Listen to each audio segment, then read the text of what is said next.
ഇവരില്ലായിരുന്നെങ്കിൽ Vellore Christian medical college ഉണ്ടാകുമായിരുന്നില്ല. അതെ, ഞാനിവിടെ പറയുന്നത് ഡോക്ടർ ഐഡ എസ് ഖഡറിനെ കുറിച്ചാണ്. സൂപ്പർ സ്പെഷ്യാലിറ്റി ആശുപത്രികൾ വരുന്നതിന് മുമ്പ് നാട്ടിലുള്ള സാധാരണ ആശുപത്രികൾ കൈയൊഴിയുന്ന കേസുകളുടെ അവസാന ആശ്രയമായിരുന്നു വെല്ലൂർ മെഡിക്കൽ കോളേജ്. അവിടെ എത്തിയാൽ രോഗികൾ രക്ഷപ്പെടുമെന്ന ഒരു വിശ്വാസം ജനങ്ങൾക്കിടയിൽ ഉണ്ടായിരുന്നു. വെല്ലൂരിലേക്ക് കൊണ്ടുപോയിട്ടും രക്ഷയുണ്ടാകില്ല എന്ന് പറഞ്ഞാൽ ചെയ്യാവുന്നതിൻ്റെ മാക്സിമം ചെയ്തു എന്നാണ് അർത്ഥം. ഇതാണ് അന്നത്തെ പരക്കെയുള്ള ധ്വനി. അമേരിക്കൻ മിഷണറി പ്രവർത്തകനും ഡോക്ടറുമായ ജോൺ ഖഡറിന്റെ പുത്രി ഇഡ എസ് ഖഡർ 1870 തമിഴ്നാട്ടിലെ ദിണ്ടി വനം എന്ന ഗ്രാമത്തിലാണ് ജനിച്ചത്.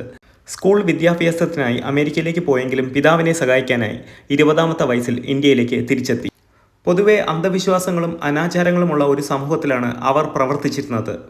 മെഡിക്കൽ സയൻസിന്റെ സേവനങ്ങൾ എത്താതിരുന്ന ഗ്രാമീണ മേഖലകളിൽ അക്കാലത്ത് സ്ത്രീകളുടെ ശരാശരി ആയുസ് 24 വയസ്സ് മാത്രമായിരുന്നു. 1894 ഒരു രാത്രി ഇടയും പിതാവും താമസിക്കുന്ന ദിണ്ടി വനത്തിലെ ഭവനത്തിലേക്ക് ഒരാൾ കടന്നു ചെന്നു. കലശലായ പ്രസവ വേദന അനുഭവിക്കുന്ന അയാളുടെ ഭാര്യയെ സഹായിക്കാനാണ് ഇടയെ കൂട്ടിക്കൊണ്ടുപോകാൻ ആ മനുഷ്യൻ എത്തിയത്. ജോൺ ഖഡർ സഹായിക്കാമെന്ന് പറഞ്ഞെങ്കിലും അയാൾ അത് നിരാകരിച്ചു. അന്നു രാത്രി തന്നെ ഇതേ ആവശ്യവുമായി വീണ്ടും 2 പുരുഷന്മാർ വീട്ടിലെത്തി. എന്നാൽ ചികിത്സാ പരിചയമില്ലാത്ത ഈയിടയ്ക്ക് അവരെ സഹായിക്കാൻ കഴിഞ്ഞില്ല. പിറ്റേന്നാണ് അറിയുന്നത് തലേ ദിവസം രാത്രി എത്തിയ 3 പേരുടെയും ഭാര്യമാർ മരണപ്പെട്ടെന്ന്.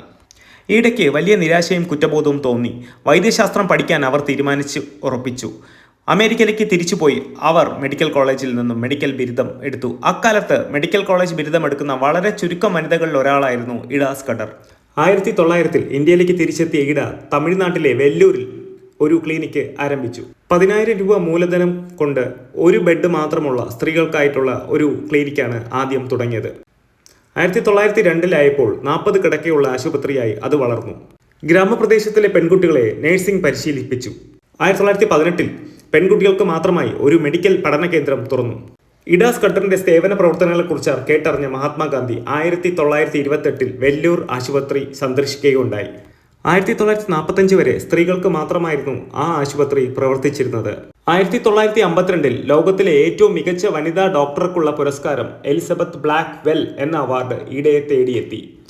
1960 ഇഡ ഖഡർ മരണപ്പെട്ടു. ഇഡ ഖഡറിന്റെ മഹത്തായ ദൗത്യം ഇന്ന് വളർന്ന് പന്തലിച്ച് ഏഷ്യയിലെ തന്നെ ഏറ്റവും ബൃഹത്തായ ആശുപത്രികളിലൊന്നായി മാറി.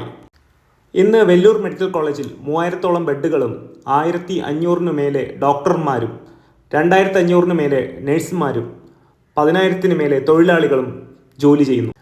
പ്രതിവർഷം ദശലക്ഷം കണക്കിന് ആൾക്കാർ ചികിത്സയ്ക്കായി ഇവിടെ എത്തുന്നു. മെഡിക്കൽ സംബന്ധമായ 175 കോഴ്സുകൾ ഇവിടെ നടക്കുന്നു.